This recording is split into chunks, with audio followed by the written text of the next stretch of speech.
Doanya yassarallah ma ta'assar, Allah mudahkan segala kesulitan-kesulitan kita. Kafa syarrul ghilaba, Allah jauhkan kita dari segala keburukan-keburukan. Rabbana yu'tir raghaib, Allah kabulkan segala hajat-hajat kita. Fa'asa yubri dimami, Allah ampuni segenap dosa-dosa kita. Kullahum fukur rohina, Allah angkat beban dalam kehidupan kita. Kullahum yaqduna daini, Allah lunaskan hutang-hutang kita. Fa'asa yuslih iwaji, Allah luruskan, istiqomahkan keadaan-keadaan kita. Rabbistur lil qabihi, Allah tutup aib-aib kita. Amil bil malihi, Allah perlakukan kita dengan manis di sisa kehidupan kita. Doanya ditutup dengan yaftahur rahmanu babah, Allah bukakan pintu rahmatnya lebar-lebar untuk kita sekalian insyaallah.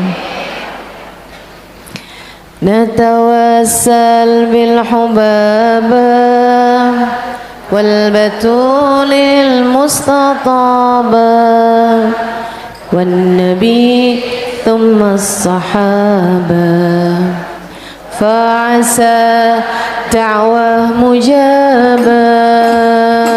Natawassal bil hubaba wal batulil mustataba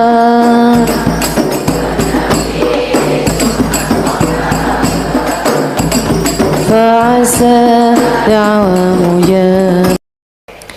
Assalamualaikum warahmatullahi wabarakatuh. Alhamdulillah, wassalatu wassalamu ala rasulillah Muhammad ibn Abdillah wa ala alihi wa sahbihi wa man walah. Subhanaka la ilma lana illa ma 'allamtana innaka antal alimul hakim. Rabbi shrah li sadri wa yassir li amri wahlul 'uqdatan min lisani yafqahu qawli, amma ba'du. Alhamdulillah, sama-sama kita hormati, kita muliakan segenap keluarga besar dari Majelis Ta'lim Khadijatul Kubra di bawah pimpinan Syarifah Intan Asgaf. Kita doakan Kak Intan beserta segenap keluarganya selalu dalam limpahan rahmat ridha Allah SWT. Panjangkan umurnya, disehatkan badannya, dimudahkan urusannya, dimurahkan rizkinya, dikabulkan hajatnya, dijaga dunia dan akhiratnya, dibahagiakan hidup dunia dan akhiratnya, amin ya rabbal alamin. Para hubabah, para ustazah bil khusus Al-Mukarramah Umi Maimun Al-Haddad, Ustazah Khadijah Asgaf, Umi Nung dan juga Umi Lulu Mulakhela, serta Ustazah Suud Aidit, kita doakan semoga para ustadzah-ustadzah kita dijaga Allah Subhanahu wa taala, dilimpahi rahmat ridhonya Allah Subhanahu wa taala, dalam lindungan dan bimbingan Allah Subhanahu wa taala. Kita juga doakan Ustadzah Hasnah Al Munawwar yang sekarang sedang sakit, mudah-mudahan Allah Subhanahu wa taala angkat penyakitnya. Allah karuniakan kesehatan sehingga beliau masih akan tetap bersama-sama dengan kita insyaallah di dalam majelis-majelis kita, amin ya rabbal alamin. Para pimpinan majelis taklim, para pimpinan pondok pesantren, para ustadzah, para syarifah, yang mudah-mudahan semuanya dalam lindungan dan bimbingan Allah Subhanahu wa taala, dalam rahmat ridha Allah Subhanahu wa taala. Tentu saja semua yang hadir di majelis ini, baik ibu-ibu, kakak-kakak, adik-adik, anak-anak, yang semoga semuanya disayang Allah, dibahagiakan Allah, dicintai Allah, disyafaati Rasulullah, diberkahi kehidupannya oleh Allah, diberkahi bulan Sya'bannya, disampaikan ketemu bulan suci Ramadan, dimudahkan puasanya, dimudahkan tarawihnya, diberi karunia untuk dapat memperbanyak membaca Al-Quran, perbanyak bersedekah, diraihkan Lailatul Qadar, diraihkan pandangan rahmatnya Allah, dikaruniai semua yang Allah Subhanahu wa taala turunkan pada bulan suci Ramadan nanti insyaallah, amin ya rabbal alamin. Sedikit sekalian tinggal nunggu hari Ya, kita ketemu bulan suci Ramadan, bulan yang ditunggu-tunggu. Nabi tuh Bu nggak pernah minta doa panjang umur. Ini saya kasih tahu aja. Jadi kalau kamu doa minta panjang umur tuh sebenarnya bid'ah. Karena Nabi nggak minta panjang umur. Nabi itu cuman mintanya nyampe ke Ramadan. Gitu ya. Kalau mau meninggal habis Ramadan nggak apa-apa deh gitu, kayaknya begitu.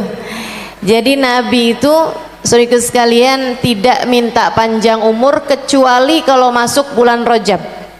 Itu juga mintanya nggak panjang-panjang, cuman minta sampai ketemu bulan suci Ramadan. Nabi begitu masuk bulan Rajab, Allahumma barik lana fi Rajab, Allahumma barik lana fi Sya'ban, Allahumma balighna Ramadan. Itu doanya Nabi Muhammad sallallahu alaihi wasallam. Ya Allah, berkahi kami di bulan Rajab ini ya Allah. Nanti masuk bulan Sya'ban juga berkahi, sampaikan ya Allah. Panjangkan umur saya ya Allah sampai ketemu bulan suci Ramadan. Doa Nabi diijabah Bu. Nabi umurnya memang nggak panjang-panjang karena nggak minta umur panjang. Nabi 63 tahun meninggal dunia. Yang dalam artian kalau di umur kita nih, kalau di umurnya pakai Januari Februari, Nabi itu meninggal usia 61 tahun. Karena dalam setiap 30 tahun ada perbedaan 1 tahun. Ya. Jadi ini kayak saya nih sekarang. Usia saya 18. Bu, ini kalau udah usianya orang di atas 30 tahun, nah itu berarti kalau umur Januari Februari 30. Tapi kalau umurnya itu ikut bulan Muharram, Safar, Rabiul Awal, itu udah 31. Karena memang setiap 30 tahun ada perbedaan 1 tahun.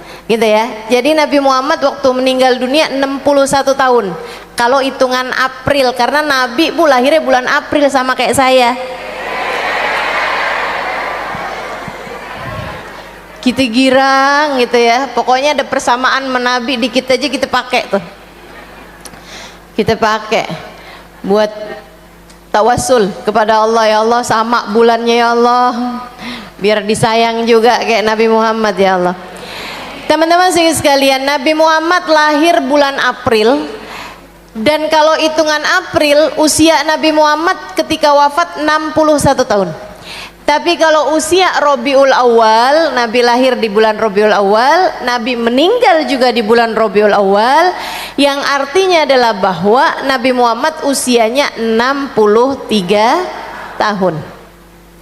Saudaraku sekalian yang saya muliakan, nah baginda kita Nabi besar Muhammad sallallahu alaihi wasallam meninggalnya juga jauh dari bulan Ramadan, karena memang Nabi Muhammad mintanya tuh kalau udah Rejab, Sya'ban, Ramadan ya Allah, Ramadan dulu ya Allah, jangan kau ambil saya sebelum lewatin Ramadan.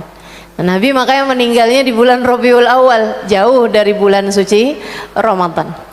Saudaraku sekalian yang saya muliakan, Nabi Bu, para sahabat meriwayatkan, karena sallallahu alaihi wasallam yajtahid fi Ramadan ma la yajtahid fi ghairihi minasyuhur. Nabi ini kalau udah bulan suci Ramadan, sahabat bilang ampe kayak bukan Nabi gitu. Maksudnya kayak bukan Nabi Muhammad yang biasanya. Yang biasanya aja Nabi Muhammad ibadahnya luar biasa, puasanya laparnya luar biasa, perjuangan beliau luar biasa. Kalau masuk bulan suci Ramadan, kana yajtahid, beliau semangat ibadahnya dengan semangat yang tidak pernah ditemukan sebelum bulan suci Ramadan. Ya orang kalau udah ngelihat Nabi Muhammad bulan suci Ramadan, wih, Nabi ya ampun semangat banget nih, semangat banget. Begitu. Wa kana yajtahid fil awakhir ma la yajtahid fil awail. Bedanya Nabi sama kita, ibu-ibu sekalian, kita kadang-kadang semangat awal-awal Ramadan, pertengahan mulai luntur, akhir-akhir Ramadan bubar. Sampai dibilangin siklusnya orang Indonesia bulan suci Ramadan, 10 hari pertama di masjid, 10 hari yang berikutnya di mall, 10 hari yang terakhir di terminal, di stasiun, di bandara, mau mudik ya Bu ya.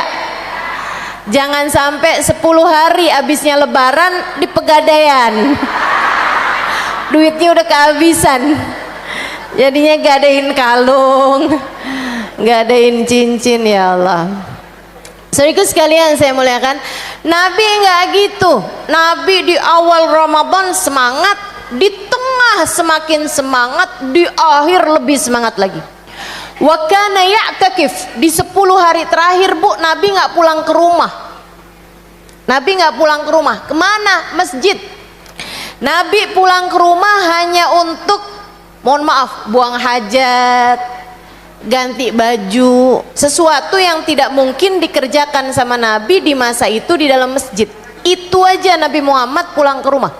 Sisanya beliau i'tikaf, tidak tidur kecuali karena ketiduran.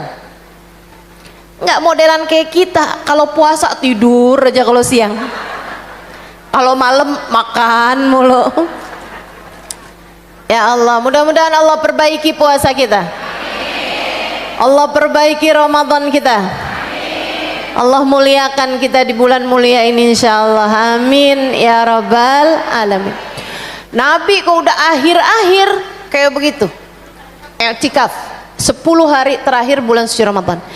Wa kana ayqad nisaah alaihi salam, dan beliau pun bukan hanya beliau sendiri yang i'tikaf, tapi juga beliau membangunkan istrinya untuk i'tikaf di masjid juga. Jadi kalau udah masuk bulan suci Ramadan, Nabi kalaupun pulang ke rumah istrinya, ngajakin istrinya i'tikaf. Ayo i'tikaf, i'tikaf. Sayyidah Fatimah diajakin i'tikaf, semua istrinya diajakin i'tikaf. Ahlan, sahlan, Ustazah Anissa, tafadhali Ustazah, tafadhali. Ibu-ibu siku sekalian yang saya muliakan, demikian Bu ibadahnya.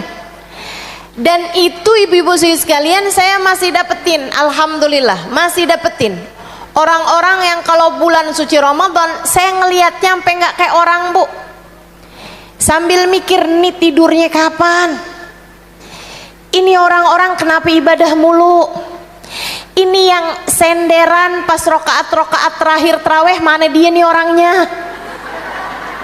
Kalau di Indonesia banyak, ini nggak ada ibu-ibu sekalian. Di kota Tarim Hadramut Yaman, masa awal-awal saya ada di kota Tarim tahun 98, 99, 2000, itu ibu-ibu sekalian, benar-benar saya bergaul sama orang Tarim karena memang belum ada dan belum tinggal saya di Daruz Zahra, jadi saya bergaul sama warga masyarakat Tarim.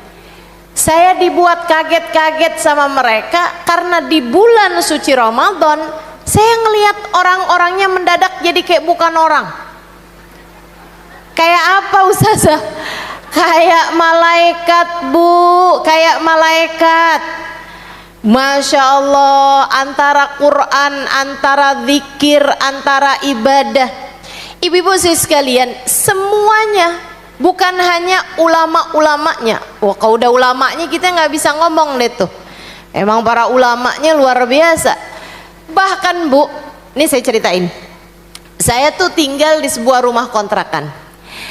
Bawahnya itu toko, bawahnya pertokoan, di atasnya itu rumah sewaan, di samping kamar saya persis itu masjid, Masjid Al-Bar.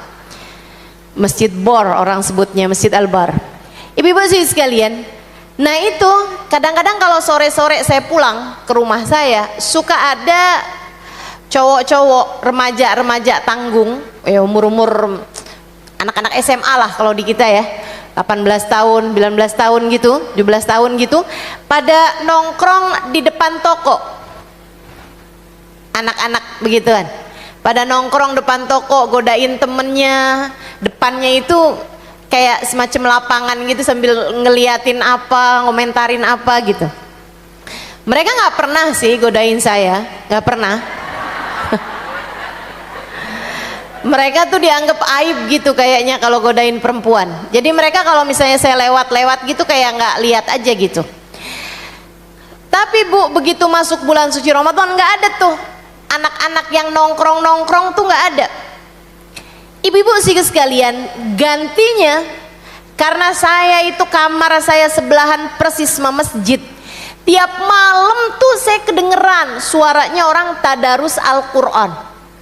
Satu hari abang saya ini cerita, dia bilang begini nih, kamu tahu nggak Im, anak-anak preman-preman, bukan preman sih, anak-anak muda yang suka nongkrong-nongkrong di depan tuh. Oh iya sih bilang, sekarang tuh kan nggak pernah nongkrong. Iya tuh pada kemana tuh anak-anak? Ikutan pesantren kilat bagaimana nih? Ramadan kan biasanya suka di kita ada gitu kan ya. Dia bilang enggak. Itu yang kamu dengerin kalau malam baca Quran, itu mereka. Kamu tahu mereka baca setiap malamnya habis taraweh 10 juz Al-Quran. Itu anak-anak mudanya. Anak-anak tukang nongkrongnya 10 juz Al-Quran tiap malam Bu. Saya ketika ngelihat ibadah mereka di bulan suci Ramadan sambil mikir, ya ampun yang kayak saya kalau masuk surga di emperan kali ya. Memaknai Ramadan, faham betul apa itu bulan suci Ramadan. Yang katanya Nabi Muhammad sallallahu alaihi wasallam, atakum syahrun karim, telah datang kepada kalian bulan mulia. Bu, bulan mulia. Dek, Kak, dengerin saya. Tidak ada makna dari kemuliaan Ramadan jika tidak dapat memuliakanmu.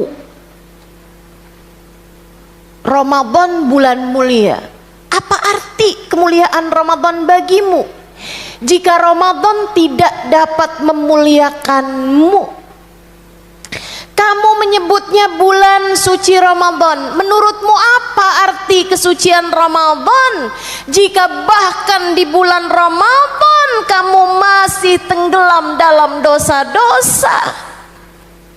Apa arti kesucian Ramadan jika Ramadan tidak dapat mensucikan kita?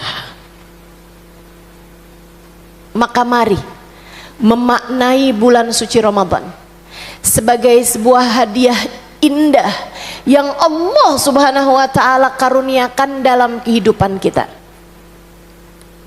Mari belajar menghormati Ramadan. Mari pelit sama waktu-waktunya Ramadan. Mari menjadi hamba Allah yang penting, yang menjadwalkan waktu di bulan suci Ramadan. Ibu lihat gak? Orang tuh Bu, semakin penting jadwalnya semakin padat. Betul gak? Ibu liatin deh. Ibu kalau lihat tuh pimpinan perusahaan, Bu, jam sekian meeting, kan begitu tuh. Jam sekian ada jadwal makan siang sama siapa, jam sekian begini, jam sekian begini. Sampai dari padat waktunya Bu, dia nggak bisa ngatur jadwalnya sendiri. Ada orang lain yang ngaturin, ada sekretaris yang ngaturin. Ibu punya sekretaris? Orang Bu, semakin penting semakin pelit sama waktu yang dia punya, semakin berharga waktu-waktunya. Kita kalau nggak bisa bikin sepanjang tahun kita kayak begitu, sekurangnya bulan ini adalah bulan penting. Bulan Ramadan bulan penting untukmu. Bulan Ramadan bulan Allah menganggap penting hamba-hambanya. Gimana enggak? Nabi Muhammad sallallahu alaihi wasallam menyampaikan, dengerin ucapannya Nabi Muhammad. Ibu-ibu sekalian, obat buat kita sekalian, biar kita ngerti kehidupan. Katanya baginda kita Nabi besar Muhammad sallallahu alaihi wa ala alihi wa sahbihi wasallam. Ibu-ibu saudaraku sekalian yang saya muliakan, Ramadan ila Ramadan kafarah lima bainahuma. Dari bulan suci Ramadan ke bulan suci Ramadan berikutnya ngapusin dosa di antara tengah-tengahnya. Ini bulan penting buat hubungan antaramu dengan Allah Subhanahu wa taala. Kalau kamu bener di bulan Ramadan tersebut, bisa ngebenerin 11 bulan yang sebelumnya. Bisa jadi penggugur dosa buat 11 bulan yang sebelumnya. Ibu-ibu saudaraku sekalian yang saya muliakan, Nabi Muhammad menyampaikan, "Man shama Ramadan wa qamahu imanan wa ihtisaban, ghufira lahu ma taqaddam min dzambi." Kata Nabi, siapa yang puasa Ramadan dan tarawihnya dengan benar bagus, beriman kepada Allah, tidak mengharapkan balasan kecuali dari Allah Subhanahu wa taala, maka dia akan keluar dari bulan suci Ramadan dalam keadaan telah terampuni dari seluruh dosa-dosanya. Bu, ngapusin dosa bukan cuman 11 bulan, tapi bahkan bisa jadi dosamu seumur hidup. Kehapusan sama Ramadan 1 bulan. Bahkan Nabi Muhammad menyampaikan lagi dalam hadis yang lain, kharaj min dunubihi kayaum waladathu ummuh.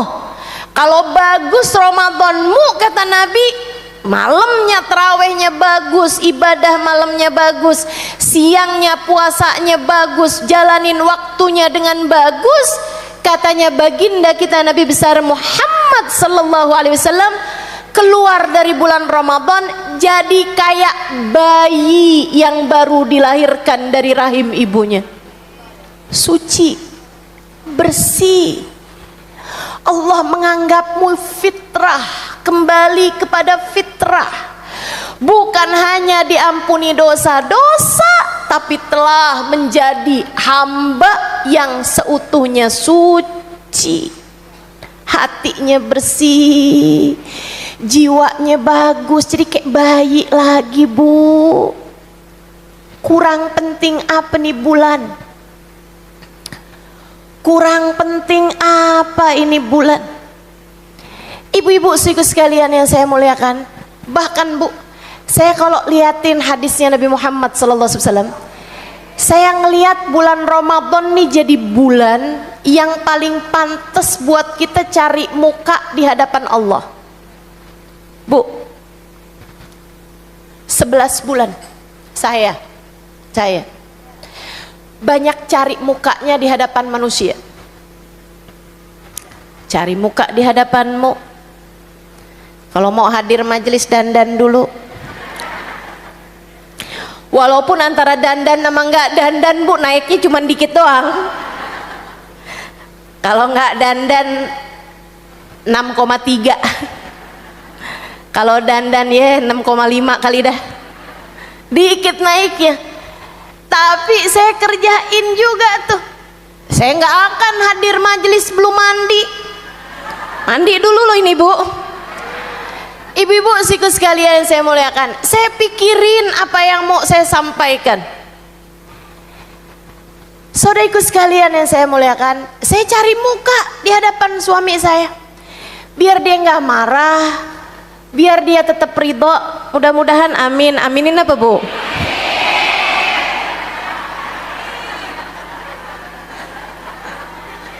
Usaha namanya, Ibu ya. Saya cari muka di hadapan keluarga, saudara, sahabat, teman, semua umat. Walaupun mudah-mudahan semoga diterima niatnya, ujung-ujungnya lillahi ta'ala, mudah-mudahan. Tapi ibu-ibu sekalian, bulan Ramadan, bulan yang secara khusus jadi bulan cari muka antara kita sama Allah. Kenapa? Dengerin hadisnya Nabi Muhammad. Qala Rasulullah, berkata Nabi kita Muhammad sallallahu alaihi wasallam, kullu amal ibni Adam lahu illa as-saum Qala Allah Ta'ala fa innahu li wa ana ajzi bih. Kullu amal ibni Adam lahu illa as-saum. Qala Allah Ta'ala fi as-saumu li wa ana ajzi bih.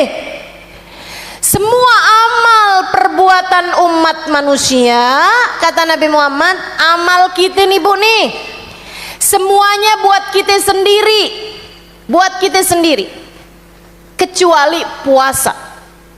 Allah Subhanahu wa Ta'ala berfirman terhadap puasa, puasa kalian untukku, akulah sendiri yang akan memberikan balasannya.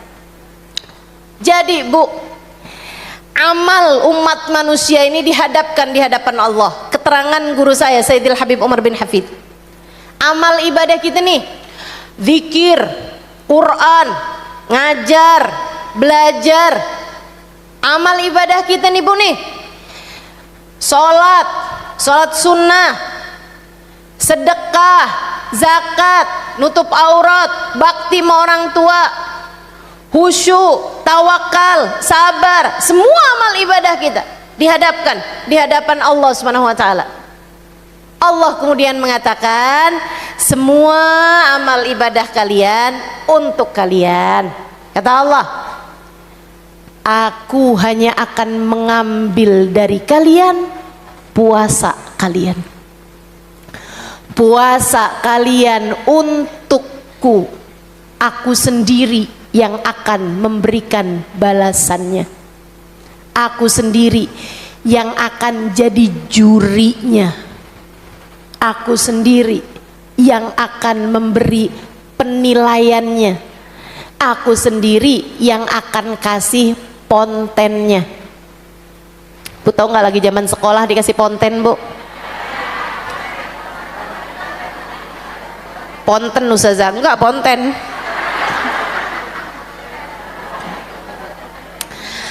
Saudaraku sekalian yang saya muliakan, jadi nih kembali keterangan Sayyidil Habib Umar bin Hafid. Kata Habib Umar, saya dulu ngaji sama Habib Umar ibu-ibu. Saya, iya, saya cuma ngasih tahu doang, barangkali ada yang nggak tahu. Ibu-ibu saudaraku sekalian yang saya muliakan, karena kan hal-hal yang semacam ini perlu dalil Bu, makanya saya kasih tahu, bukan mau nyombong, bukan mau cari muka, bukan. Biar kamu lebih percaya, karena hal yang semacam ini kan hal-hal yang perlu dalil. Ibu-ibu sekalian saya muliakan, Habib Umar bin Hafid mengatakan, beliau bilang, semua amal ibadah kita malaikat tubuh tahu ngasih penilaiannya. Nih dengerin, kalau kamu sholat, malaikat siap-siap nulis sholatmu. Kalau di saat niat khusyuk, niatnya sekian, enggak khusyuk sekian. Baca Fatihah khusyuk sekian, enggak khusyuk sekian, tuh ada masing-masing Bu. Bahkan cuman Fatihah gitu aja bukan, enggak tuh Bu, tiap ayatnya khusyuk apa ngelambiar, bacanya bener apa enggak, sesuai tajwidnya apa enggak, hadir hatinya apa enggak, semua ada penilaiannya. Malaikat udah punya hitung-hitungannya masing-masing, enggak akan ada yang keliru. Wahum la yufarritun, kata Allah Subhanahu wa Ta'ala, malaikat enggak ada ceritanya keliru. Ibu-ibu sekalian saya muliakan, semua amal ibadah kita sedekah, bahkan kita haji, kita umroh, malaikat udah punya hitung-hitungan pahalanya Bu. Kalau khusyuk berapa, kalau nggak khusyuk berapa, kalau ikhlas berapa, kalau nggak ikhlas berapa, ataukah habis pahalanya, semua ada nilainya semuanya. Malaikat tahu penilaiannya, illa shaum, kecuali puasa. Jadi nih, masuk bulan suci Ramadan, malaikat cuma nulis Halimah puasa, Khadijah puasa, cuma nulis gitu doang. Intan puasa. Ibu-ibu sekalian, cuma ditulis puasa doang. Berapa nilainya? Berapa nilai puasa kita tuh hari? Ibarat nilai puasa paling besarnya 1000, paling kecilnya 0 misalnya. Nah itu kamu di rate berapa tuh pahalanya? Malaikat nggak tahu. Siapa yang tahu? Allah langsung yang akan memberikan penilaiannya. Itu sebabnya saya bilangin kamu, bulan suci Ramadan, bulanmu cari muka di hadapan Allah Subhanahu wa Ta'ala. Kalau bahkan di bulan suci Ramadan kamu menjadi seperti dirimu yang biasanya, bulan mana lagi yang akan jadi bulan perbaikan antaramu dengan Allah Subhanahu wa Ta'ala? Sayyidil Habib Abdullah bin Alawi Al-Haddad dalam kitabnya, kalau nggak salah Nasaih Diniyah ya, atau Risalah Muawanah, wallahu alam, ibu-ibu sekalian, beliau mengatakan, anggap gini deh, kata beliau, ini kan Allah yang ngasih waktu sama kita. Waktu kamu hidup di dunia kan dari Allah. Tapi dari 24 jam waktumu Allah nggak minta semuanya. Allah cuman minta 5 waktu buat kamu mengerjakan sholat fardu. Subuh, duhur, asar, maghrib, isya. Yang kalau kamu bagus ngerjainnya, Allah akan jadikan sholatmu 5 ini sebagai penghapusan dosa dari waktu-waktu yang lainnya. Beliau bilang lagi, dalam 1 minggu Allah kasih 7 hari. Allah nggak mau ambil semuanya. Allah cuma ambil Jumatnya. Jadikan Jumatmu untuk Allah, kata Habib Abdullah Al-Haddad. Kemudian beliau bilang lagi, dalam sepanjang tahun 12 bulan Allah kasih. Yang Jumat tadi kata Nabi Muhammad, al-jum'ah ilal jum'ah kafarah lima bainahuma majtunibatil kabair.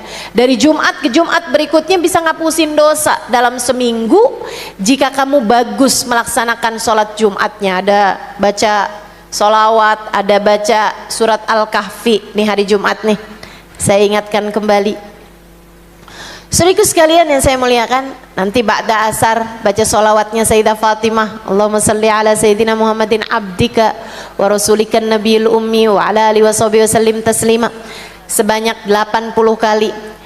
Saudaraku sekalian yang saya muliakan, kemudian kata beliau lagi, dalam sepanjang tahun ada 12 bulan Allah kasih buat kita 12 bulan.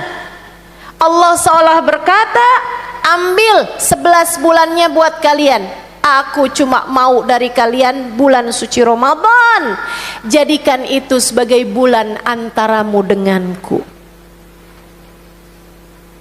11 bulan buat kamu dah. Yang 1 bulan nih, bulan suci Ramadan, antaramu denganku, kata Allah. Aku mau lihat kamu. Makanya Bu, itu sebabnya orang kalau Ramadannya bener 11 bulannya, 11 bulan sesudahnya bener, dan ngapusin dosa 11 bulan yang sebelumnya. Dan orang kalau Ramadannya berantakan di sepanjang tahunnya. Dan orang kalau sepanjang tahunnya berantakan pula lah hidupnya. Jadikan Ramadanmu antaramu dengan Allah Subhanahu wa Ta'ala. Belajar buat cari muka di hadapan Allah di bulan suci Ramadan. Belajar buat cari muka di hadapan Allah bulan suci Ramadan. Cobain belajar cari mukamu di hadapan Allah. Allah lagi nilai kamu, Allah lagi lihat kamu, Allah lagi memberi penilaiannya kepadamu. Apakah kamu hambanya Allah, ataukah kamu seperti orang-orang tidak beriman yang hanya menjadi budak dari hawa nafsunya? Hati-hati, bulan suci Ramadan Allah lagi mau lihat kamu. Kamu jadi hambanya Allah yang ngatur waktu seperti yang Allah inginkan, yang ngerjain sesuatu seperti yang Allah inginkan, yang makannya kamu atur jadi kayak yang Allah inginkan, ataukah kamu menjadi budak dari hawa nafsumu sendiri? Kamu kerjakan apa yang kamu mau, kamu tinggalkan apa yang kamu nggak mau, kamu makan apa yang kamu mau, kamu tinggalkan makanan apa yang kamu nggak mau. Tak ubahnya seperti budak dari hawa nafsumu sendiri. Bulan suci Ramadan, jadikan bulan kamu cari muka di hadapan Allah. Biar setiap kali Allah lihat kamu lapar karena Allah, kamu makan karena Allah. Biar setiap kali Allah lihat kamu ibadah karena Allah, kamu sholat tarawih karena Allah, kamu baca Quran karena Allah, kamu ninggalin dosa karena Allah. Jangan sampai bahkan bulan suci Ramadan pikiranmu hanya tentang urusan hawa nafsumu, pikiranmu hanya tentang urusan entar maghrib saya mau makan apa ya enaknya. Itu kan bukan apa yang Allah mau, itu apa yang kamu mau. Malam ini enaknya terawih apa enggak ya? Itu kan apa yang kamu mau, bukan apa yang Allah mau. Besok enaknya ngabuburit di mana ya? Itu kan apa yang kamu mau, bukan apa yang Allah mau. Hari ini GoFood di mana ya? Itu apa yang kamu mau, bukan apa yang Allah mau. Saya mau bukber bersama siapa ya? Di mana ya? Saya mau hadir apa enggak nih ya? Acaranya reunian teman-teman saya. Itu apa yang kamu mau, bukan apa yang Allah mau. Enggak cukup 11 bulan kamu ngikutin apa yang dipengenin sama perutmu.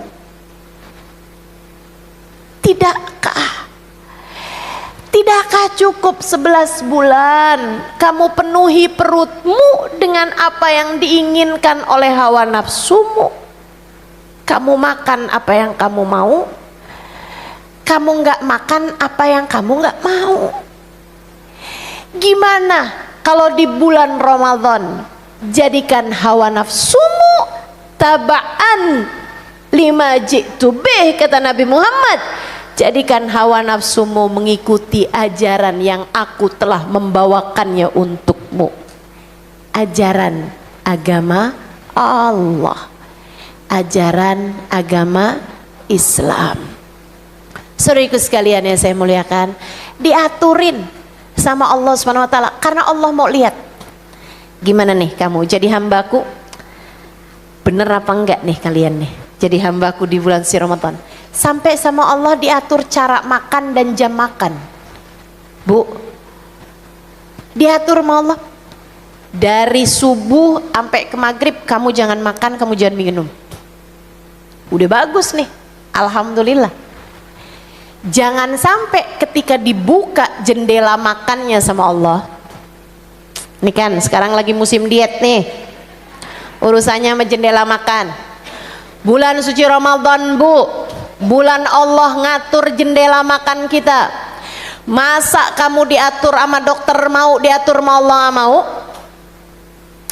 Ayo sekalian, biar Allah yang ngatur jendela makanmu. Ikutan sama cara makannya baginda Nabi besar Muhammad. Di saat berbuka puasa nih Bu nih, kita nih Bu nih, selama ini nih 11 bulan ibu-ibu sekalian, bahkan bertahun-tahun kita nih ibu-ibu sekalian. Saya nggak mau tuduh ibu-ibu dah, saya dah Bu, saya nih Bu nih, dalam hidup nih kayaknya saya kalau ditanya kelebihannya apa, kayaknya kelebihan berat badan mendosa dah. Saudaraku sekalian yang saya muliakan, ini diaturin sama Allah Subhanahu wa taala cara kita muamalah sama perut kita. Jangan sampai kita jadi orang-orang yang disinggung sama Sayyidina Ali bin Abi Thalib. Ini ucapan Sayyidina Ali, jangan tersinggung. Jangan tersinggung sama saya, kalau mau tersinggung sama Sayyidina Ali. Kata Sayyidina Ali radhiyallahu taala anhu ardah, "Man kana hammuhu batnuh, kanat qimatuhu ma yakhruj minhu." Siapa yang pikirannya cuman urusan isi perutnya, maka nilainya adalah apa yang dikeluarkan dari perutnya. Tersinggung nggak kamu? Saya nggak tersinggung Ustazah karena saya nggak ngerti. Oke, saya ulangi. Man kanat qimatuhu batnuh, siapa yang isi otaknya, isi pikirannya, isi hatinya adalah apa yang masuk dalam perutnya. Yang dipikirin semua adalah tentang saya makan apa nanti, besok saya makan apa, entaran saya pengen makan apa ya, nih enak nih kalau jam segini nih makan ini, enak nih jam segini minum ini. Terus yang di pikiranmu adalah apa yang masuk ke dalam perutmu. Kata Sayyidina Ali, kamu kalau isi pikiranmu adalah tentang isi perutmu, nilai kamu apa yang keluar dari perutmu. Perut keluar apa? Sayyidina Ali yang ngomong kayak begitu. Saudara sekalian, kita nggak mau jadi hambanya perut kita. Kita mau belajar jadi hambanya Allah. Mau ngatur apa yang masuk dalam perut kita sebagai hambanya Allah. Diatur apa sih sama Allah Subhanahu wa taala? Allah ngatur isi perut kita kayak gimana? Bu, dengerin ucapannya Nabi besar Muhammad sallallahu alaihi wasallam. Qala Rasulullah sallallahu alaihi wasallam, "Ma mala'a ibnu Adam wi'aan syarran min batnih." Kata Nabi Muhammad, enggak ada tempat yang lebih jelek buat dipenuhi selain perutmu sendiri. Kamu kalau penuhin akal kamu dengan ilmu bagus. Kamu kalau penuhin hati kamu dengan cinta kasih sayang bagus. Tempat tuh yang paling buruk buat dipenuhi dari yang halal, itu adalah perut, kata Nabi Muhammad. Jelek banget penuhin maidah, perut, lambung nih jelek dengan yang halal, apatah lagi dengan yang syubhat, apalagi haram. Halal aja nggak bagus buat penuh-penuh, kata Nabi. Terus diajarin sama Nabi, yakfik lukaimat yukim nasulbak. Nabi kita bu ngasih ajaran bu, udah yang paling mentok, udah yang paling cakep.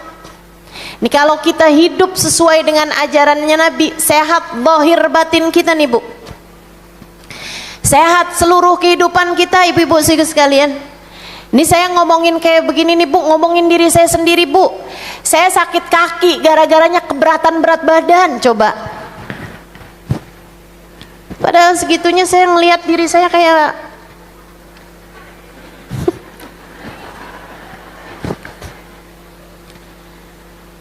luar biasa, bener kan?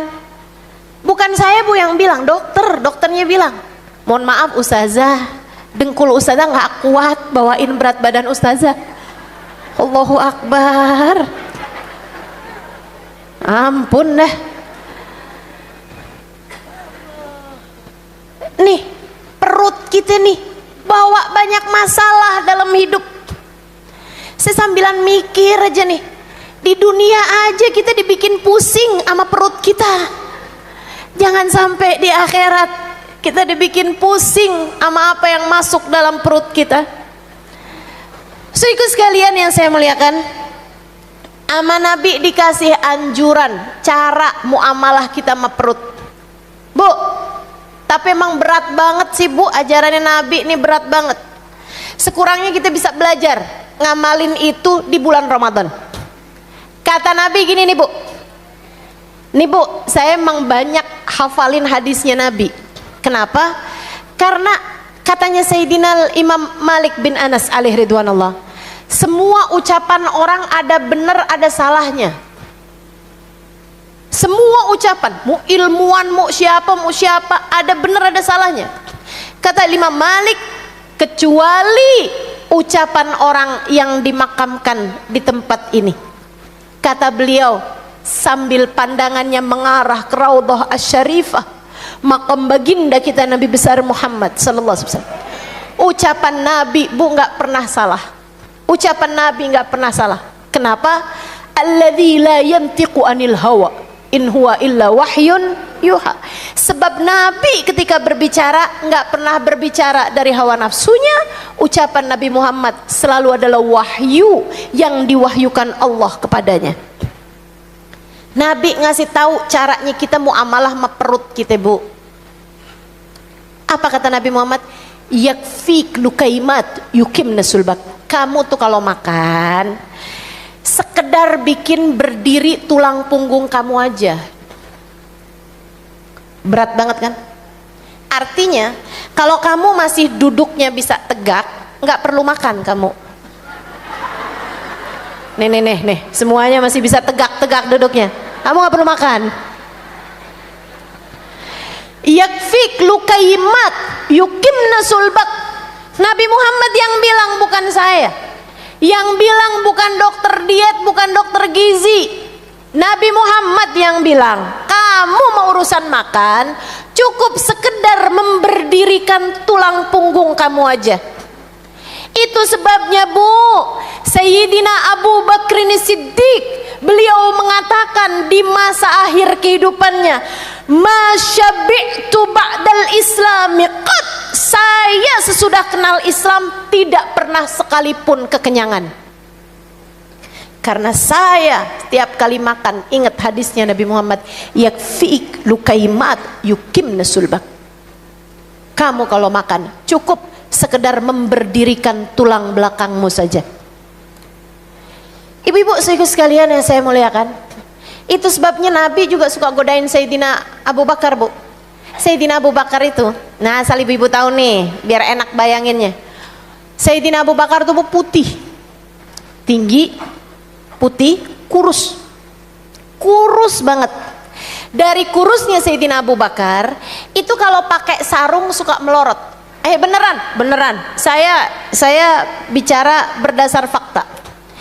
Ibu-ibu sekalian, sampai suka digodain sama Nabi Muhammad. Beliau pakai daleman, Bu. Beliau pakai daleman kayak celana panjang selutut, kayak celananya Habib tuh. Di dalam sarungnya itu ada celana panjang, ibu-ibu kirain kagak ada apa? Itu, Bu, ya. Sayyidina Abu Bakar kalau pakai sarung suka melorot. Kenapa? Kagak ada ganjelnya, Bu. Nah, kalau kita nih kan perutnya banyak selepitan nih kan. Itu Sayyidina Abu Bakar nggak ada, lurus saja. Sampai digodain sama Nabi Muhammad sallallahu alaihi wasallam. Kalau udah ngelihat Sayyidina Abu Bakar kayak bener-benerin sarung karena sarungnya melorot, Sayyidina Nabi ketawa tuh. Terus bilang gini, lasta minha ya Abu Bakar, lasta minha ya Abu Bakar. Kamu emang bukan orang dunia, Abu Bakar. Kamu nih nggak pantas tinggal di dunia, Abu Bakar. Kamu emang bener-bener orang akhirat, Abu Bakar. Sampai perut kamu segitu tipisnya, segitu kosongnya. Itu Sayyidina Abu Bakar radhiyallahu ta'ala anhu arba. Saya ceritain kayak begini biar kita ngerti, tertunduk malu melihat diri kita sendiri. Ini cara hidup kita nih berantakan. Pikiran cuman mikirin makanan, betul? Siapa yang kayak begitu? Saya. Ngaku saya kayak begitu, saya. Dan kita semuanya masih belum ngerti caranya jalanin hidup seperti yang Allah Subhanahu wa taala inginkan, yang sudah disampaikan baginda kita Nabi besar Muhammad. Saya nggak ngarep abisnya ini saya atau kita semua bisa jadi kayak Sayyidina Abu Bakar. Enggak, Bu, enggak. Ketinggian. Saya cuman berharap saya dan kita semua bisa ngurangin ngurangin makan kita, ngurangin mikirin makan kita, sekurangnya di bulan suci Ramadan. Sekarang nggak apa-apa nih Ustazah, kita makan aja nih sekarang.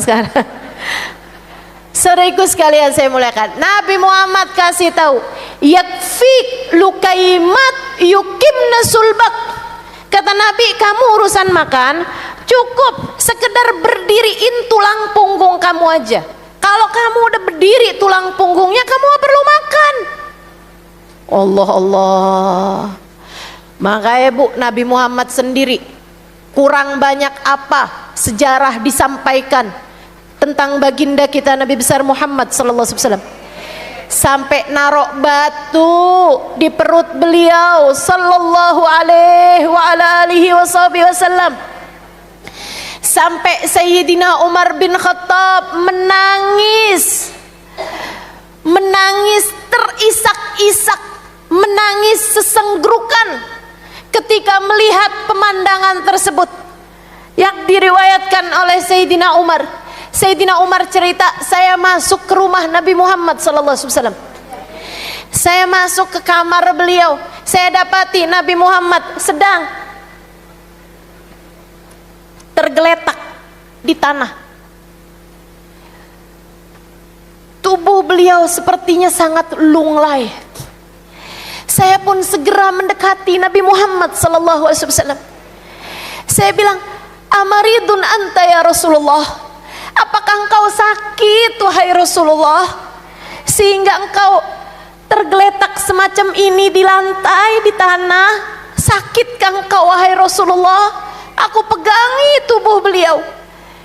Nabi Muhammad SAW berusaha duduk, kemudian menjawab ucapanku dengan mengatakan, la ya Umar, innama ana ja'i'. Wahai Umar, saya tidak sakit, saya hanya sedang sangat lapar. Kemudian Nabi Muhammad menengadahkan tangannya dan berdoa. Dengerin, biar kamu ngerti, urusan kehidupan kita nih Bu, bukan main-main. Bukan cuman sekedar kita makan di saat kita makan, kita tidur di saat kita pengen tidur. Hidup gak gitu caranya, hidup gak gitu caranya. Nabi Muhammad dalam laparnya beliau mengangkat tangannya dan berdoa, ya Allah, jadikanlah laparnya Muhammad sebagai penggugur dosa atas umat Muhammad. Ya Allah, jadikan laparnya Muhammad sebagai penggugur dosa atas umat Muhammad sallallahu alaihi wa alihi wasallam. Karena Nabi tahu lapar tuh gugurin dosa. Kita ini kan punya banyak dosa, kita pantas banget buat melapar-laparkan diri kita, sekurangnya di bulan puasa. Yakfik lukaimat yukimna sulbak. Cukup asupan sedikit, cukup suapan-suapan sedikit, sekedar memberdirikan tulang punggungmu.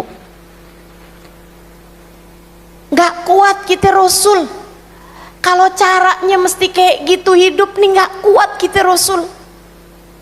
Sama Nabi dikasih Bu yang lebih rendah lagi, ini buat kita nih. Kalau yang atas tadi nih saya rasa buat orang-orang soleh, buat para wali-walinya Allah subhanahu wa ta'ala. Ibu-ibu saudaraku sekalian, ini sekedar cerita ya Bu ya. Ada tahun kapan saat Habibana Zain bin Smith datang ke Indonesia, beliau sakit perutnya. Beliau sakit sampai akhirnya beliau dibawa ke rumah sakit untuk di UGD, USG perutnya. Ibu-ibu saudaraku sekalian, dokternya cerita. Dokternya bilang, ini yang cerita yang mendampingi Habibana Zain, yang kebetulan adalah suami saya saat itu. biar akurat, ya kan, disampaikan datanya. Ibu sekalian, dokternya bilang, abisnya dia USG nih, Habib Zain, dia bilang begini, subhanallah, subhanallah, tubuh hamba tercinta di sisi Allah. Dokter USG aja bu, tasbih mulu, ingat Allah juga bu, sekedar USG-in orang soleh, sekedar USG-in wali tuh, USG aja sampai bolak-balik tasbih, bolak-balik zikir. Dibilang subhanallah, subhanallah, subhanallah. Ditanya, kenapa gitu Pak Dokter? Kok kayak takjub banget? Dia bilang, baru ini saya lihat orang umur 70 tahun, ukuran lambungnya anak seusia 7 tahun.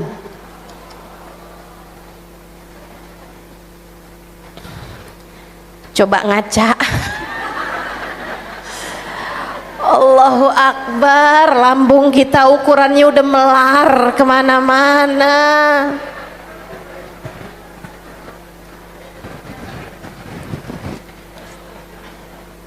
Baru ini saya lihat ada orang usia 70 tahun, ukuran lambungnya usia anak 7 tahun. Kata dokternya, ini kenapa Habib Zain sampai jadi sakit? Karena ukuran lambungnya dipaksa sama orang Indonesia buat makan lebih dari yang biasanya. Kita nih emang ngerusak nih bu nih. Waliullah aja kita rusak nih ya. Orang udah bagus-bagus nih jagain lambung, sama orang Indonesia dipaksain makan. Ayo bib, nih makanan saya bib, istri saya yang udah masak nih bib. Nah mereka orang-orang yang ikutin hadisnya Nabi, idkhalus surur ala qalbi akhikal muslim. Nabi ketika ditanya amal ibadah apa Rasul yang paling bagus, nyenengin hati orang Islam. Akhirnya Habib Zain makan. Ini tapi suka dijadiin hadisnya, suka dijadiin salah-salah sama kita nih. Kita makan di restoran aja kita habisin, ngambil banyak-banyak kita habisin biar ngelegain yang udah masak sian. Makanannya anak kayak kita makan ya bu ya. Habis nyuapin cucu nggak habis, siapa yang makan? Kita yang makan. Masya Allah, ahli sayang ahli syukur. Sayang kalau nggak dimakan ustazah, mubazir kan temennya setan. Akhirnya makannya banyak-banyak. Ama Nabi dikasih anjuran yang lebih ringan. Jadi kalau buat hamba-hamba terkasih di sisi Allah nih, kayak Habibana Zain, bisa tuh bu ngamalin yakfik lukaimat yukimna sulbak. Cukup makanan cukup sekedar bikin berdiri tulang punggung aja.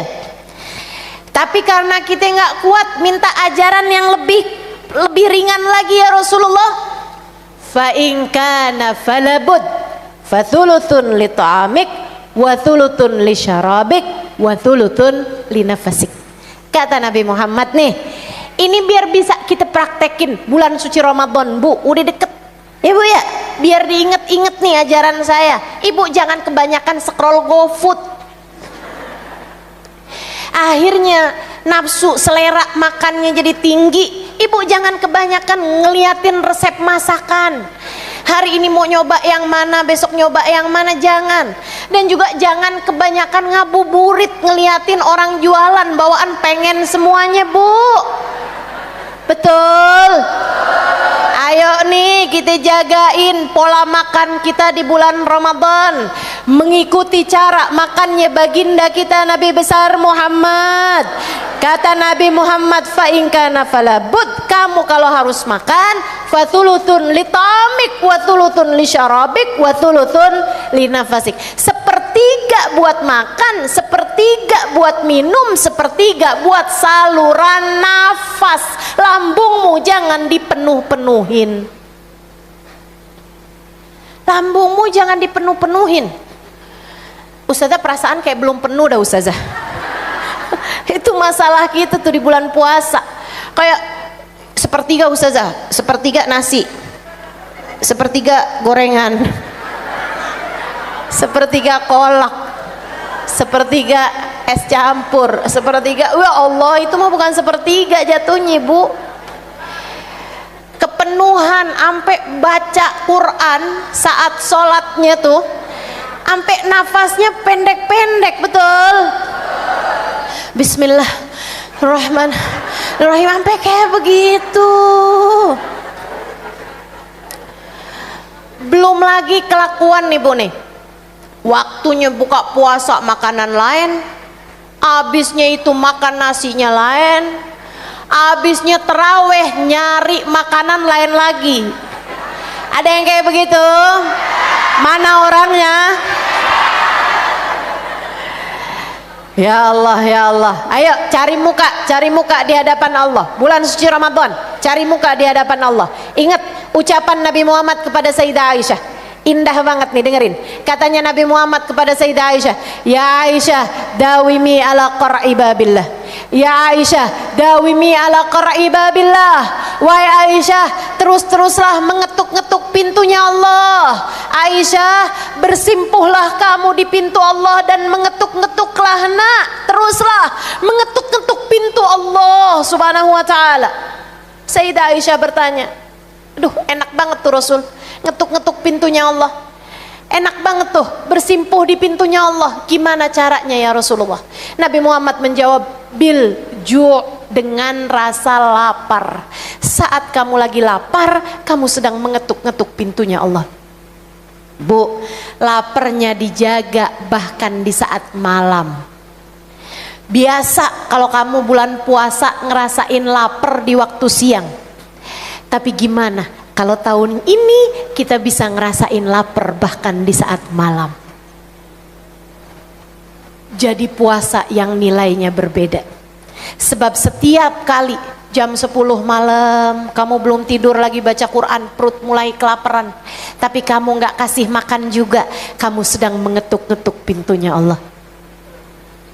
Jam 12 malam kamu lagi masih terkantuk-kantuk baca Al-Quran, habis terawih udah, witir udah, kamu masih lagi baca Quran, masih kamu lagi zikir, lapar setengah mati, tapi kamu bilang taran ya, sahur baru saya kasih makan lagi, sekarang minum aja. Kamu nggak kasih makan di jam 12 malam, bahkan kamu bangun di jam 2 malam untuk mulai merapi-rapikan, untuk mulai siap-siap mau sahur jam 2, jam 3, perutmu udah sangat kelaparan, tapi kamu belum juga kasih makan kepada dia. Kamu sedang mengetuk-ngetuk pintunya Allah. Bahkan saat sahur kamu sudah berhenti makan sebelum kenyang. Saat itulah kamu sedang sungguh-sungguh cari muka di hadapan Allah. Ramadan, jadikan bulan yang semacam itu. Jadikan sepanjang bulanmu di bulan suci Ramadan tidak mengikuti hawa nafsumu terhadap makanan. Jangan kasih apa yang kamu mau. Hari ini kayaknya enaknya es teh manis, oh nggak pakai kopi aja. Kamu tahan selera makanmu karena kamu mau makanmu karena Allah. Kamu mau laparmu karena Allah, makanmu karena Allah. Bu, waktunya buka. Antara lapar sama haus gedean mana? Haus. Saya tahu. Pengennya nih Bu nih es teh manis, ya Bu ya. Pengennya nih kayak yang glok gitu. Pengennya. Tapi subhanallah, sama Nabi Muhammad dikasih aturan biar kamu bisa makan sesuai dengan aturan Allah. Kayak gimana tuh? Kurma. Ya Allah Bu, seret. Iya kan? Siapa di antara kita yang nafsu sama kurma di saat puasa? Nggak ada. Nafsunya kita tuh sama es buah. Betul? Sop buah nafsunya kita. Tapi sama Nabi, jangan ikuti nafsumu, ikuti maunya Allah. Ambil kurma, bismillahirrahmanirrahim, kamu makan. Kamu kunyah. Kurma kan nggak bisa ditelen. Kunyah. Satu nih, pengen minum Ustazah, jangan kurma lagi. kurma 2. Udah haus nih aja, kurma lagi, satu lagi. 3 kurma. Habis 3 kurma baru air. Habis air baru alhamdulillahirabbil alamin. Allahumma lakasumtu wa bika amantu wa ala rizkika aftartu birahmatika ya arhamar rahimin. Ya Allah, karenamu aku telah berpuasa, dengan rizkimu aku telah berbuka. Aku beriman padamu dan dengan rizkimu aku telah berbuka. Jadi itu doa dibacanya bukan di saat dengar azan. Bismillahirrahmanirrahim. Enggak gitu Bu, enggak gitu, kamu salah. Wa ala rizkika aftartu, dengan rizkimu aku telah berbuka. Birahmatika ya arhamar. Habis itu baru dhahabat dhama, telah basah kerongkongan, telah hilang rasa haus. Wabtalatil uruk, telah basah kerongkongan. Wa thabatal ajr, insyaallah taala semoga pahalanya telah ditetapkan Allah. Habis itu doa lain lagi, Allahumma antal azim ya azim ya azim ighfirid dzambal azim fa innahu la yaghfirudz dzambal azim illal azim. Tuh doanya tuh. Jangan sampai gara-gara berebutan makanan sampai doanya hilang semua. Baca dulu doanya. Lisaim dakwah mustajab inda iftarih. Kata Nabi Muhammad, orang berpuasa dapat jatah doa mustajab saat dia lagi buka. Nah, habis itu kamu doa deh. Ya Allah, bersihin hati. Ya Allah, terima. Ya Allah, benerin saya. Ya Allah, masukkan saya dalam surgamu. Ya Allah, jauhkan saya dari nerakamu. Ya Allah, kasih lihat saya mukanya Nabi Muhammad. Ya Allah, pengen. Ya Allah, ketemu sama Nabi di akhirat. Ya Allah, boleh dong ya Allah dikasih DP-nya di dunia walaupun dalam mimpi. Enak bener tuh. Ada doa mustajab di saat kamu lagi berbuka. Ya Allah, benerin hati anak-anak saya. Ya Allah, ya Allah, ampuni dosa-dosa kami semuanya. Ya Allah, doa Bu, ada doa mustajab. Jangan sampai lewat hanya karena nafsu kamu sama pastel, nafsu kamu sama lontong, sama gorengan, sama bakwan, sama jangan. Ayo bismillah, kita benerin puasa Ramadan kita, Insya Allah. Lapernya kita benerin, sholat terawihnya sama sholat berjamaahnya kita jagain, ya Bu ya. Katanya Habib Muhammad bin Abdullah Al-Haddar, kalau kamu pengen dapat Lailatul Qadar jagain 3 hal. Puasanya, puasain juga dari dosa, sholat tarawih jangan ditinggal, sama jagain sholat berjamaah. 3 hal itu kalau kamu kerjain di bulan Ramadan, seluruh bulan Ramadan kamu kerjain, waktunya Lailatul Qadar kamu bakal dapat. Kata beliau gitu. Insya Allah, mudah-mudahan kita jagain, mudah-mudahan kita bisa memperbanyak ibadah, bagusin diri kita untuk bisa tampil di hadapan Allah Subhanahu wa taala. Buat bisa dapat muka kita di hadapan Allah Subhanahu wa taala. Cari muka di hadapan Allah biar nanti di hari akhirat kita nggak malu saat ngadep Allah Subhanahu wa taala. Biar nanti di hari akhirat semoga ada pahala Ramadan kita yang bisa bikin kita tersenyum di hari akhirat nanti. Amin ya rabbal alamin. Rabbana zalamna anfusana wa illam taghfir lana wa tarhamna lanakunanna minal khasirin. Rabbana atina fid dunya hasanah wal akhirati hasanah wa qina adzabannar. Fadli subhana rabbika rabbil izzati amma yasifun. Wassalamun alal mursalin walhamdulillahi rabbil alamin. Ibu sekalian jangan dulu bubar, masih ada Ustazah Anissa ya dan para ustazah yang lain. Mohon maaf kalau kepanjangan, tapi saya rasa ini semuanya perlu untuk kita dengarkan. Semoga jadi ilmu yang manfaat, ilmu yang bisa kita amalkan dalam kehidupan kita, bikin nilai kita jadi tambah naik di sisi Allah. Wassallallahu ala sayyidina Muhammadin wa ala alihi wasallam walhamdulillahi rabbil alamin.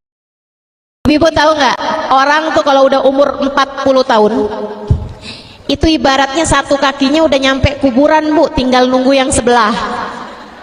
Saya pernah baca satu hadis Nabi kita Muhammad sallallahu alaihi wasallam, idza balagh umur ahadihim arba'in, apabila seseorang umurnya sampai 40 tahun. Ini kalau ngelihat mukanya banyak yang lebih dari 40 tahun nih udah. Kalau orang umurnya udah 40 tahun tapi belum baik juga, belum taubat juga, belum benar juga, sholat subuh masih kesiangan. Ada tuh, ada. Di sini juga ada nih. Nggak tahu tuh mesti nunggu apa lagi tuh. Orang kalau udah umur 40 tahun akan tetapi kebaikannya belum lebih daripada dosa-dosanya. Hidupnya masih berantakan, pikirannya masih dunia aja terus-terusan. Nggak ada cinta di hatinya kepada Allah, nggak ada cinta di hatinya kepada Rasulullah, belum bertaubat dari dosa-dosanya. Ibu-ibu saudara sekalian, kata Nabi Muhammad, masaha syaitan ala wajhih wa qal hadzal wajh la yuflih abada.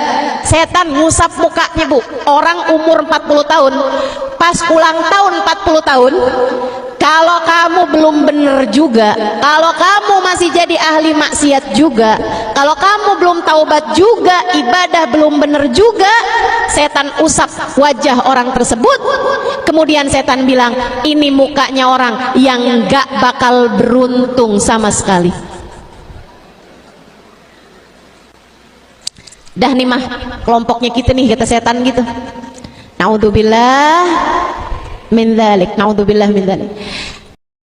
Kata Nabi Muhammad, kematian sangat dekat dengan seseorang di antara kalian. Kita nih, kata Nabi Muhammad, dekat banget memati. Ibu-ibu saudara sekalian yang saya muliakan, nggak pandang umur, nggak pandang waktu, nggak pandang sehat. Kita dengar semuanya kabar-kabar itu. Dan Bu, sebagaimana kamu dengar kematian orang-orang yang bahkan terkadang mendadak, bisa jadi kematianmu pun juga demikian adanya. Hal paling kamu perlukan ketika kamu mati, hal yang pasti kamu perlukan di saat kamu mati, ada dua hal aja, Bu. Dunia sebelum akhirat, hidup sebelum mati. Tapi terasanya justru sesudah datang ajal menjemput kita. Rasulullah Muhammad ibn Abdullah wa ala alihi wa sahbihi wa man wala. Subhanaka la ilma lana illa ma 'allamtana innaka antal alimul hakim. Rabbi shrah li sadri wa yassir li amri wahlul 'uqdatan min lisani yafqahu qawli. Amma ba'du. Baik, sebelum kita mulai, kita akan baca niat belajar bersama-sama. Mudah-mudahan ilmunya nanti sekali lagi jadi ilmu yang manfaat buat kita sekalian. Bismillahirrahmanirrahim. Nawaitu ta'allum wa ta'lim wan naf'a wal intifa' wal mudzakarah wat tadhkir wal ifadah wal istifadah wal hidza 'ala tamassuk bi kitabillah wa sunnati rasulillah sallallahu alaihi wa alihi wasallam wa du'a ilal huda wa dilalata 'alal khair ibtigha'a mardatihi wa qurbih wa thawabih wa husnil khatimah ma'al lutfi wal afiyah wa salahil aqibah birahmatika ya arhamar rahimin. La hadratin Nabi Muhammad sallallahu alaihi wasallam wa alihi washabihi azwaji wa dzurriyyati wa ahli baiti wasallim wa jamil anbiya wal mursalin wal kulli ajma'in. Anallahu yaghfir lahum wa yarhamhum wa ya'li darajatihim fil jannah wa yanfa'una barakatihim wa asrarihim wa anwarihim wa ulumihim wa nafaatihim fid din wa dunya wal akhirah. Al-Fatihah, baca bersama-sama. A'udzu billahi minasy syaithanir rajim. Bismillahirrahmanirrahim. Alhamdulillahi Rabbil Alamin Ar-Rahmanir Rahim Maliki Yawmiddin Iyyaka na'budu wa iyyaka nasta'in Ihdinas siratal mustaqim Siratal ladzina an'amta 'alaihim ghairil maghdubi 'alaihim waladdallin. Amin. Taqabbalallah minna wa minkum, taqabbal ya karim. Bu, Kak, enggak pandang umur, kita semuanya bakalan mati. Betul? Kadang-kadang yang kita kira umurnya masih bakalan panjang, ternyata enggak begitu. Ini zaman-zaman akhir nih, zaman musim mati mendadak. Pernah nggak ketemu orang, baru beberapa hari dengar kabar orang itu meninggal dunia? Pernah? Nggak terima berapa hari, kadang baru beberapa jam. Kita ketemu sama dia kayak baik-baik aja gitu. Nggak lagi terbaring sakit, nggak lagi kenapa-napa. Tiba-tiba subhanallah, subhanallah. Ajal memang begitu dekat. Kita dengar kabar dari masjid, ternyata orang tersebut meninggal dunia. Wal mautu aqrab min ahadikum min syirakin na'lih. Kata Nabi Muhammad, kematian sangat dekat dengan seseorang di antara kalian. Kita nih, kata Nabi Muhammad, dekat banget memati. Akrab gharibin yuntadar. Katanya Imam Al-Ghazali, perkara gaib yang paling dekat, akrab gaib yuntadar, adalah kematian. Ibu-ibu saudaraku sekalian yang saya muliakan, enggak pandang umur, enggak pandang waktu, enggak pandang sehat. Enggak. Kita dengar semuanya kabar-kabar itu. Dan Bu, sebagaimana kamu dengar kematian orang-orang yang bahkan terkadang mendadak, bisa jadi kematianmu pun juga demikian adanya. Mungkin seseorang di antara kita, ada yang udah kain kafannya tuh udah siap di toko, beberapa hari lagi bakal dibeli sama keluarga kita. Bisa jadi. Bisa jadi saudaraku sekalian.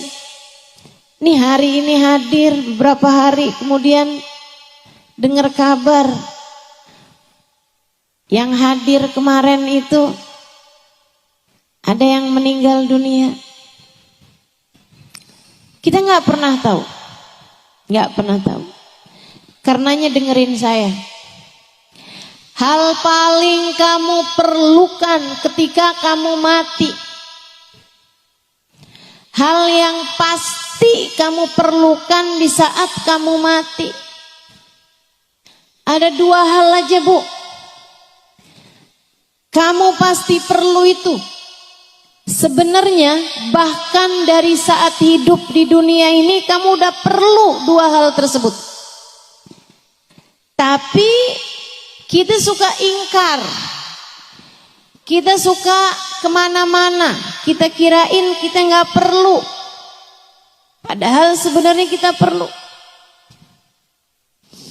Kita kirain kita perlunya duit di atas semuanya, padahal nggak gitu. Kita lebih perlu dua hal ini daripada apapun aja. Dunia sebelum akhirat, hidup sebelum mati. Tapi terasanya justru sesudah datang ajal menjemput kita. Betapa perlu sekali kita sama dua hal ini. Apa itu? Satu, rahmat. Dua, syafaat. Satu apa tadi? Dua apa tadi? Kita perlu rahmatnya Allah. Kita perlu syafaatnya Rasulullah. Kamu perlu rahmatnya Allah. Kamu perlu syafaatnya Nabi Muhammad. Orang tuamu perlu rahmatnya Allah. Orang tuamu perlu syafaatnya Rasulullah. Anakmu perlu rahmatnya Allah. Anakmu perlu syafaatnya Rasulullah. Suamimu juga, saudaramu juga. Tidak ada yang lebih kamu perlukan, Dek. Tidak ada yang lebih kamu perlukan daripada rahmatnya Allah dan syafaatnya Rasulullah. Saya perlu biar cepat lulus sekolah, Ustazah. Iya betul. Tapi sebenarnya keperluan kamu terhadap rahmat Allah jauh lebih mendesak. Keperluan kamu terhadap syafaat Nabi Muhammad jauh lebih mendesak. Saya perlunya sekarang sama jodoh, Ustazah. Saya udah usia hampir 30 tahun. Teman-teman saya udah pada mulai gendong anak. Sebagian malah udah mulain gandeng anak. Sebagian malah udah ada yang anaknya lulus SD, Ustazah. Saya belum juga nikah. Malu saya kalau ditanya reunian. Kamu ngerasa yang paling kamu perlukan adalah jodoh? Enggak gitu. Enggak gitu.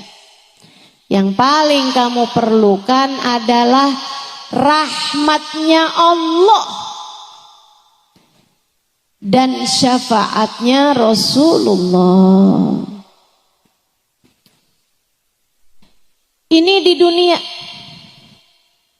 Apalagi ntar di saat kamu mati. Apalagi ntar di hari akhirat. فَأَمَّا الَّذِينَ بِيَضَّتْ وُجُوهُهُمْ فَفِي رَحْمَةِ اللَّهِ هُمْ فِيهَا خَالِدُونَ. Kata Allah dalam Al-Quran, orang yang nanti di padang mahsyar wajahnya putih berseri-seri, di saat sebagian wajah yang lain ada yang dihitam legamkan, bahkan banyak di antara mereka yang wajahnya diserupakan dengan wajah binatang. Orang-orang yang wajahnya putih berseri-seri penuh dengan kegembiraan, fafi rahmatillah, mereka adalah orang yang meraih rahmatnya Allah. Mereka adalah orang-orang yang berhasil mendapatkan rahmatnya Allah. Di akhiratnya, Bu, saat yang lain wajahnya ketakutan, saat yang lain wajahnya hitam legam, orang-orang yang mendapatkan rahmatnya Allah, wajah mereka putih berseri-seri. Di akhirat nanti, di padang mahsyar nanti, kamu sangat perlu rahmatnya Allah. Ustazah, apa sih rahmat itu? Rahmat itu sayang, kasih sayang dari Allah Subhanahu wa taala. Kamu perlu kasih sayang Allah. Bu, ibu sayang gak sama anaknya? Dan saya tahu ketika ibu sayang sama anak ibu, di saat ibu punya makanan anak ibu suka aja, ibu akan rela memberikan makanan tersebut kepada anak ibu. Betul begitu?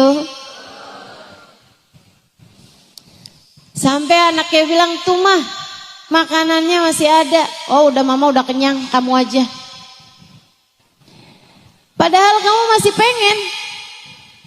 Tapi kamu bisa berkata seperti itu. Kenapa? Sayang. Kamu sayang sama anak kamu. Kamu kalau sayang sama anak kamu mainan api sampai kemudian deket-deket sama kebakar. Apa yang akan kamu lakukan? Dengan sedaya upaya kamu akan menyelamatkannya. Gak boleh ada yang gangguin dia saat dia masih bayi. Kalau lagi banyak nyamuk, kamu akan kasih tutupan biar gak digigitin nyamuk. Kalau ada nyamuk deketin dia, sakit hati kamu.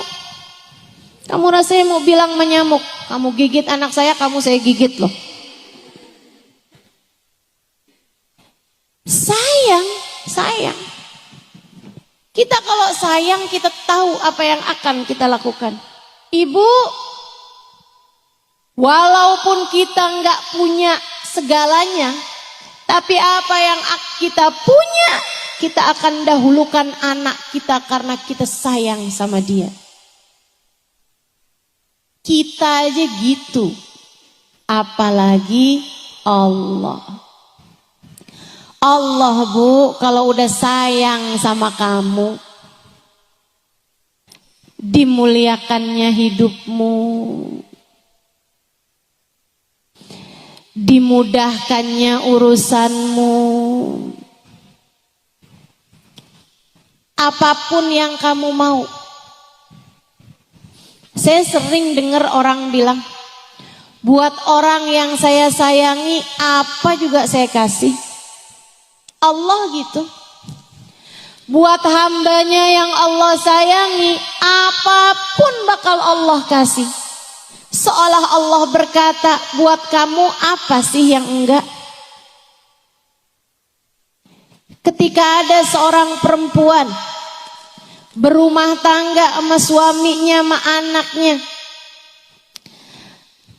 andai pun dia nggak secantik perempuan yang lain, andai pun dia nggak sepinter perempuan yang lain, andai pun dia nggak seenak perempuan yang lain masakannya, makanannya, tapi kalau dia disayang sama Allah Subhanahu wa taala, Bu, Allah akan buat hati suaminya tidak berpaling dari mencintainya. Dan kalau sudah hati suaminya Allah jadikan menghadap kepada perempuan tersebut, hati suaminya menyayangi perempuan tersebut, yang lain bisa apa? Betul gak? Betul gak? Biar digodain sama perempuan kayak gimana pun, kalau Allah yang buat hati suaminya tidak berpaling dari dirinya karena Allah sayang sama dia. Ibu-ibu saudaraku sekalian, enggak ada apapun dan siapapun yang bisa memalingkan hatinya. Kamu mau apa? Saya ustazah, yang penting nih bisa nyekolahin anak di pondok pesantren. Saya janda nih ustazah, suami saya udah meninggal, saya setengah mati susah nyariin nafkah buat dia. Bu, lebih daripada kamu perlu nafkah buat anakmu, kamu perlu rahmatnya Allah. Begitu kamu dirahmati oleh Allah Subhanahu wa taala, Allah akan mudahkan urusan kamu. Allah bakal mudahkan, digampangin rezekinya, dimudahkan jalannya. Anaknya juga yang di pesantren jadi gampang terima ilmu, jadi akhlaknya bagus, pelajarannya masuk. Kenapa begitu? Karena ibunya wanita yang dirahmati Allah. Makanya kalau kamu sayang sama diri kamu, kalau kamu sayang sama anak-anak kamu, dua hal ini Bu, kamu mesti dapat. Rahmatnya Allah, syafaatnya Rasulullah. Rahmatnya Allah dan syafaatnya Rasulullah. Kamu mesti dapetin kalau kamu sayang sama diri kamu. Dan kamu kepengen hidup kamu dalam keadaan mudah, dalam keadaan lancar semua urusan, dalam keadaan sehat-sehat, baik-baik, hatimu imannya terjaga. Kamu perlu dapat rahmatnya Allah Subhanahu wa ta'ala.